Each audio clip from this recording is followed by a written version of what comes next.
A carta aos Hebreus chega para a gente e fala assim, olha, vocês têm um grande sumo sacerdote diante de Deus.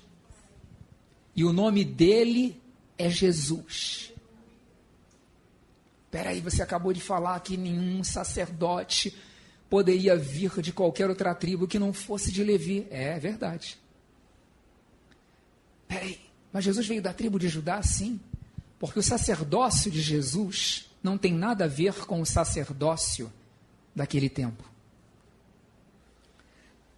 Mas antes disso, deixe-me falar para você que para ser o nosso grande sumo sacerdote, o que era o sumo sacerdote? Havia um sacerdote, e todo ano entre esses sacerdotes, um era escolhido para ser o sumo sacerdote. O sumo sacerdote era aquele que iria, uma vez por ano, entrar representando todo o povo de Israel no lugar mais santo do tabernáculo ou do templo depois, que era chamado lugar santíssimo ou santo dos santos, através de um véu, e lá, naquele ambiente que era totalmente escuro, onde ficava a Arca da Aliança, onde estavam lá dentro os 10 mandamentos que Deus escreveu lá no Monte Sinai, e que só era iluminado quando a glória de Deus se manifestava. Aquele homem era o único dentre todos os sacerdotes que poderia entrar uma vez por ano, num dia específico, o dia do perdão. Ele ia lá, entrava no lugar santíssimo, depois de se purificar, depois de jejuar, depois de se lavar, depois de trocar as vestes, depois de oferecer sacrifícios por si mesmo, e ele ia e entrava lá dentro, representando todo o povo diante de Deus, para que os pecados do povo fossem cobertos, perdoados. Era o sumo sacerdote. Provavelmente essa seria a sua única chance de entrar no Santo dos Santos durante a sua vida. Cada ano mudava.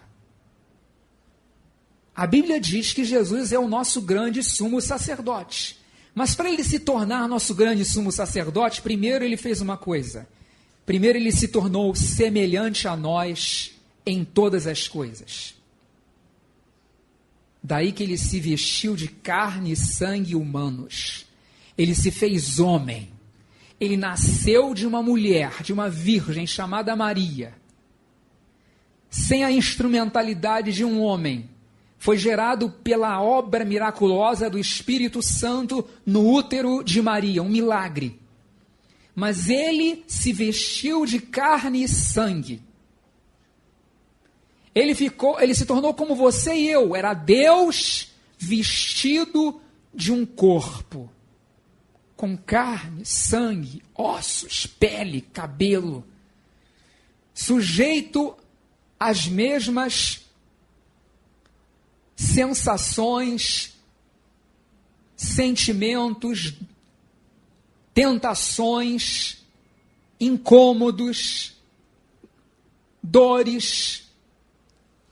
Daí que Jesus sentiu dor, ele sangrou, ele suou, ele sentiu sede, ele sentiu fome, ele sentiu sono. Jesus sentiu tudo aquilo que nós sentimos como seres humanos. A Bíblia fala que ele em tudo se fez semelhante aos seus irmãos, a nós, para que pudesse se identificar com você e comigo, para que pudesse ser nosso grande sumo sacerdote. Ele não só sabe o que você sente, porque ele é Deus e sabe tudo. Ele sabe o que você e eu sentimos, porque ele se fez um ser humano como você e eu, e ele sentiu o que você e eu sentimos.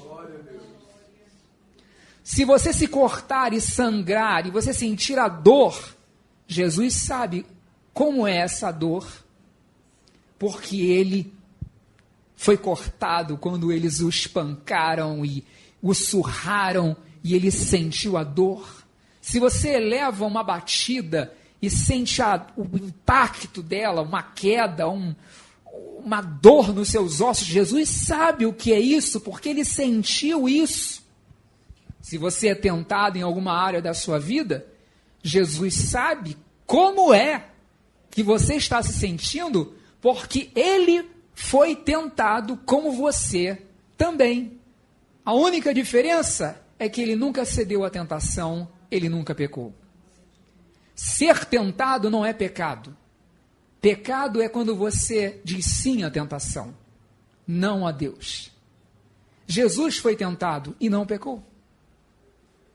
Foi tentado em todas as coisas, da mesma forma como nós, mas sem pecado. Ele experimentou todas as fraquezas, aflições, humilhações, dores, limitações que experimentamos.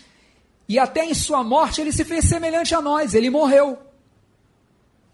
E antes de morrer, lá no Getsêmani, Jesus chega para os seus discípulos mais chegados, Pedro, Tiago e João, e diz assim: fiquem aqui comigo, orem comigo, porque a minha alma está triste e angustiada até a morte.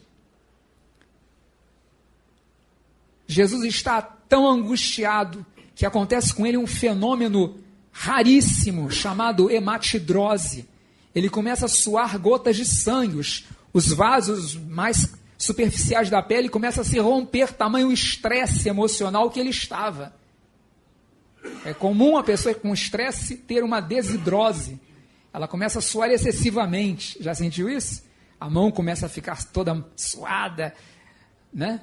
Mas não é pelo calor, é pelo estresse. Jesus suou gotas de sangue. Ele sabe. Não há nada que você e eu soframos que Jesus não tenha sofrido também, porque ele, sendo Deus, se fez homem e em tudo semelhante aos seus irmãos, ele se vestiu de carne e sangue. E aí, naquilo que ele mesmo sofreu, tendo sido tentado, diz a Bíblia, ele é poderoso para socorrer os que são tentados. Quando eu falo tentado aqui, eu não falo só tentado a fazer alguma coisa como mentir, ou enganar alguém, ou trair alguém, ou ser desleal, ou adulterar, mas também tentado a se render ao desespero, tentado a se entregar à angústia, tentado a abandonar tudo que você sabe que Deus está fazendo na sua vida. Nós somos tentados a isso também. Ele pode socorrer os que estão sendo tentados. Lá no Getsêmani ele disse: Pai, se é possível, passe de mim esse cálice.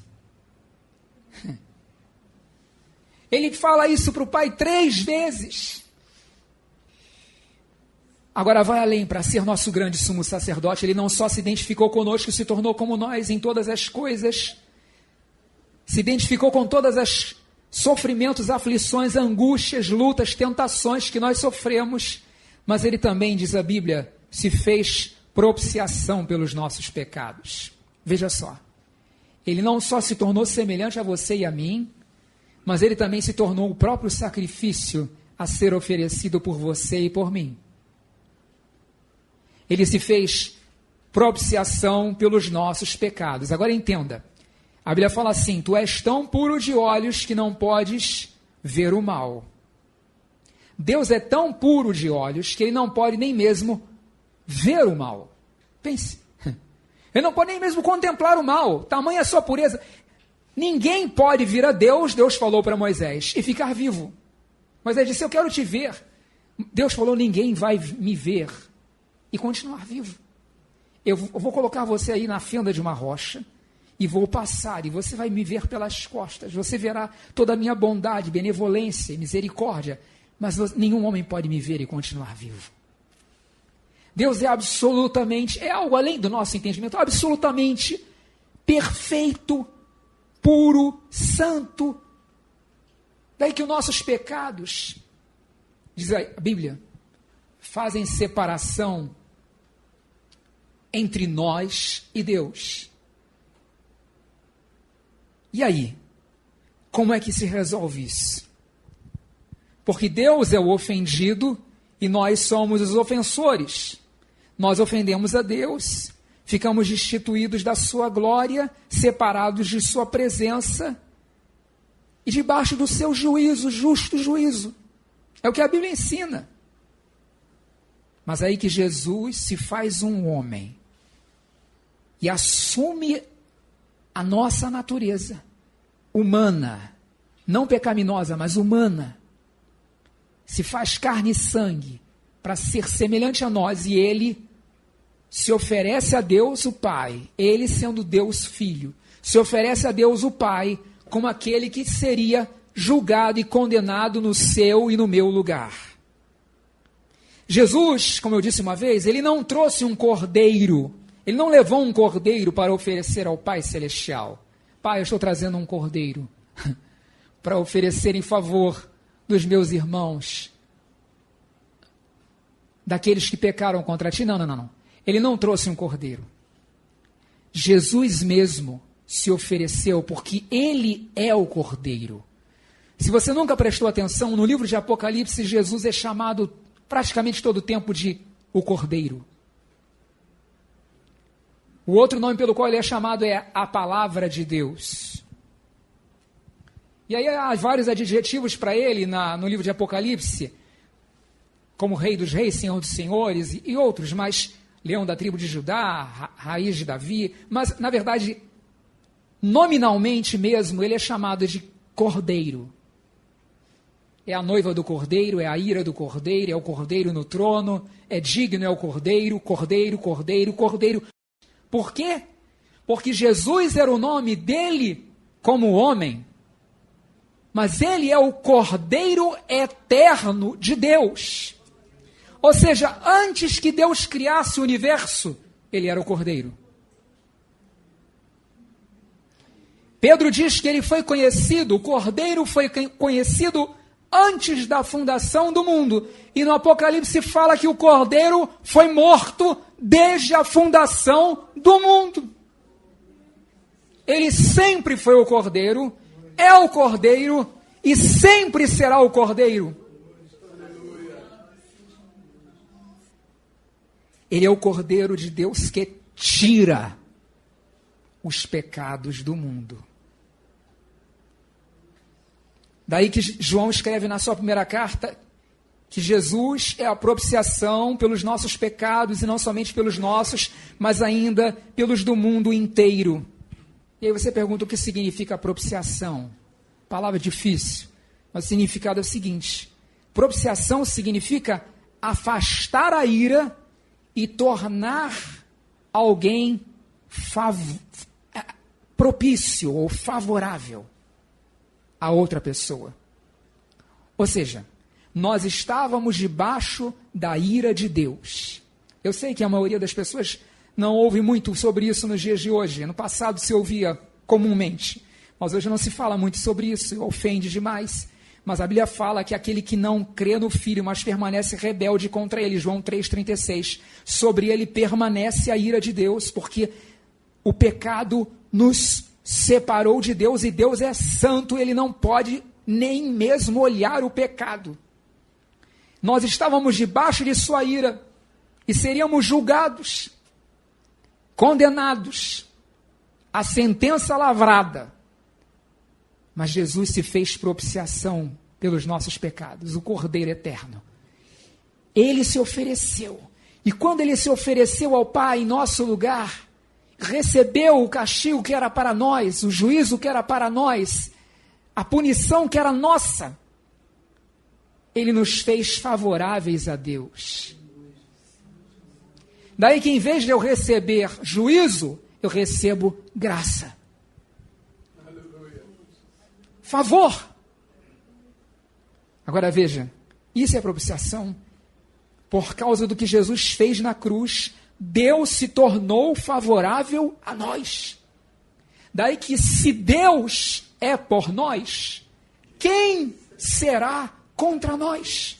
Porque aquele que nem mesmo a seu próprio Filho poupou, antes o entregou por todos nós, como não nos dará, juntamente com ele, de graça, todas as coisas?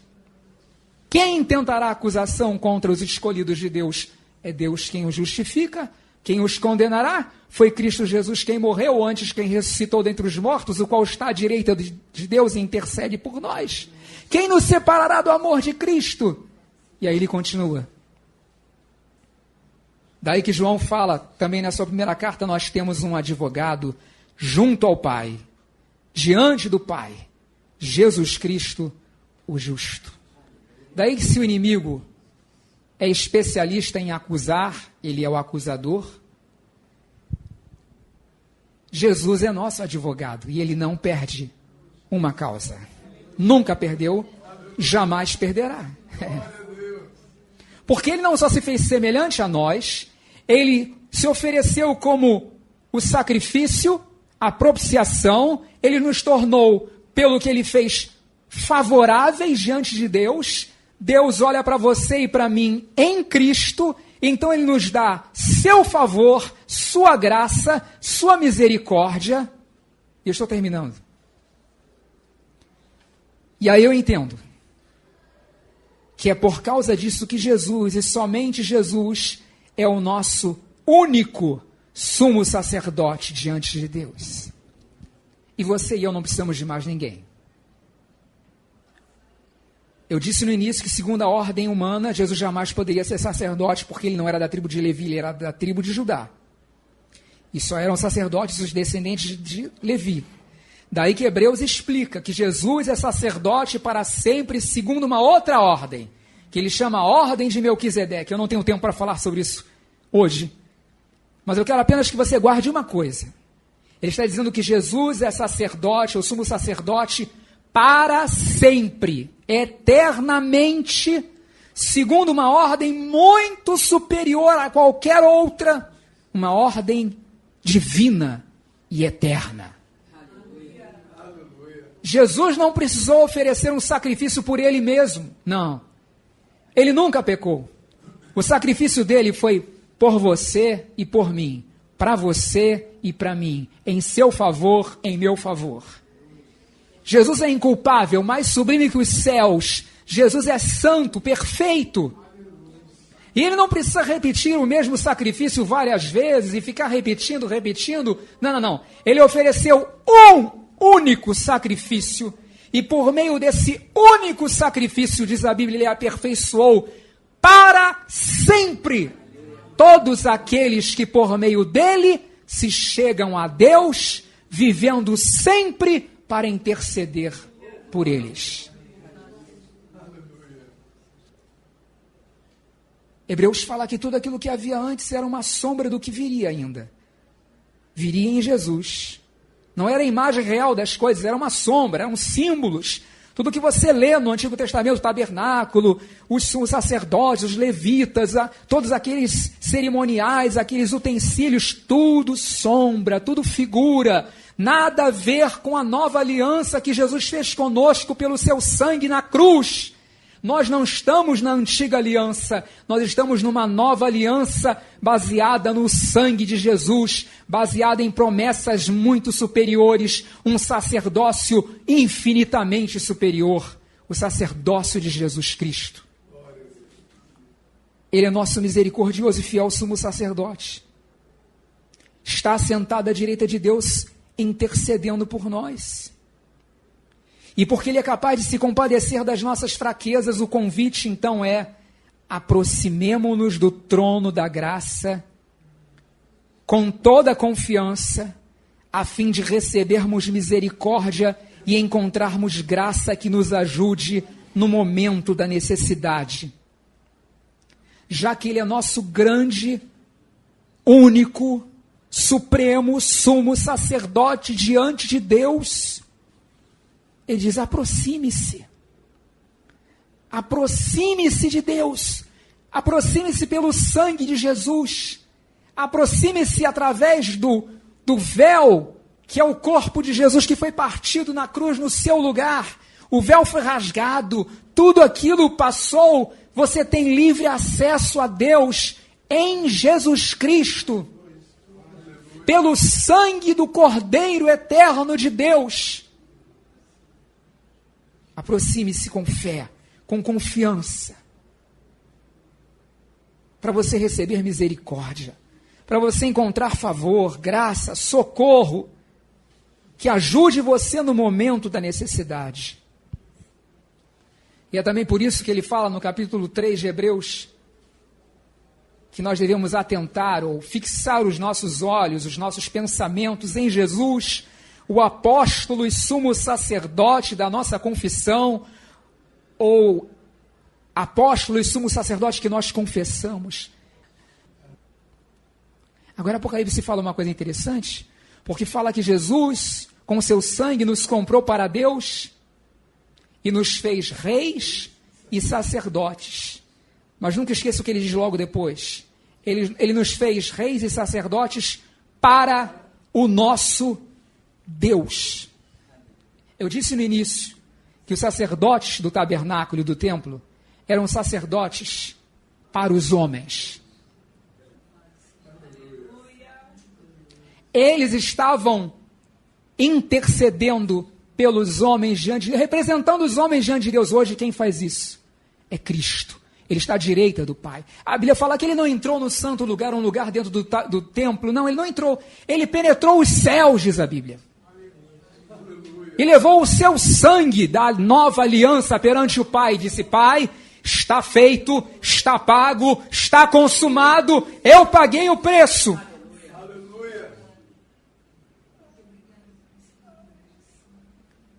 E ele fica à direita do Pai, intercedendo por nós. Orando por nós. E nós somos sacerdotes para Deus. Por quê? Nós oferecemos a Deus o nosso louvor, a nossa gratidão, a nossa adoração. Agora posso terminar dizendo só uma coisa. Jesus orando ao Pai, quando foi ressuscitar Lázaro, seu amigo, ele disse uma frase que a gente não deveria esquecer. Porque antes de dizer Lázaro, sai para fora, ele fez uma pequenina oração na porta do sepulcro. Ele disse: Pai, eu sei que tu sempre me ouves. Eu sei que tu sempre me ouves. Agora, é esse Jesus que está à direita de Deus Pai, intercedendo por você e por mim. Aquele a quem o Pai sempre ouve.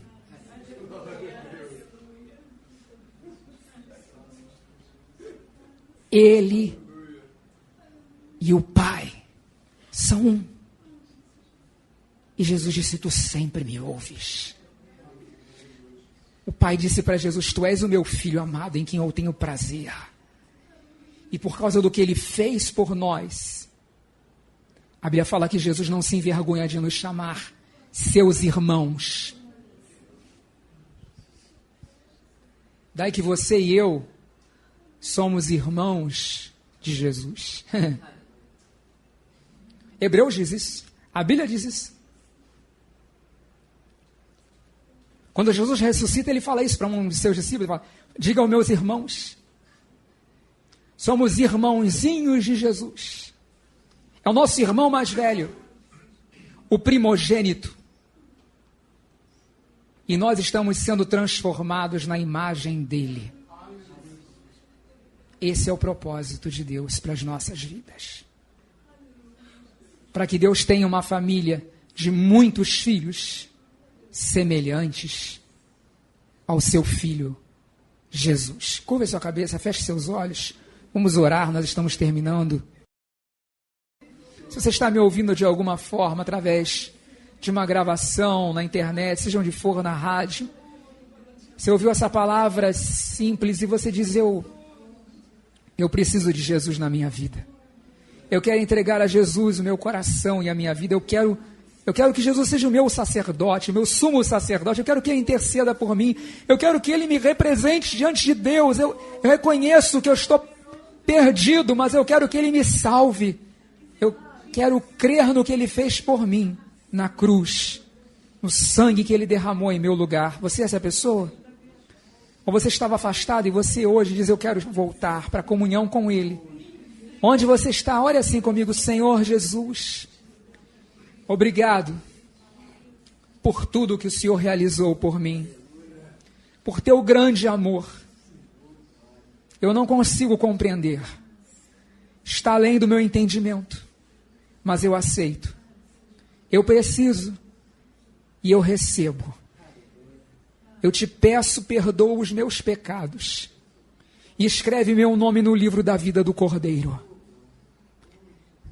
Eu quero o meu nome escrito nos céus e eu quero experimentar a tua presença aqui na terra, teu amor e a tua graça, o teu favor. Eu te recebo como o meu Deus, Senhor e Salvador. Transforma-me na tua imagem, Jesus. Obrigado por tua misericórdia. Eu creio em ti, Jesus. Lava-me no teu sangue. Purifica-me. Me faz mais salvo do que a neve. Em teu nome, Jesus. Amém. Se você estava afastado e hoje você diz: eu estou de volta, eu preciso voltar para a comunhão com Jesus, diga isso para Ele agora. Diga para Ele: sim, eu estou aqui, estou de volta, eu estou me rendendo a Ti. Eu aceito a Tua misericórdia, eu quero o Teu perdão, eu quero a Tua graça, eu me lanço aos Teus pés, eu corro para o trono da graça, eu apelo para a Tua graça, eu apelo para a Tua misericórdia. Eu quero alcançar de Ti o socorro, a misericórdia que eu preciso. Faça isso agora, em nome de Jesus.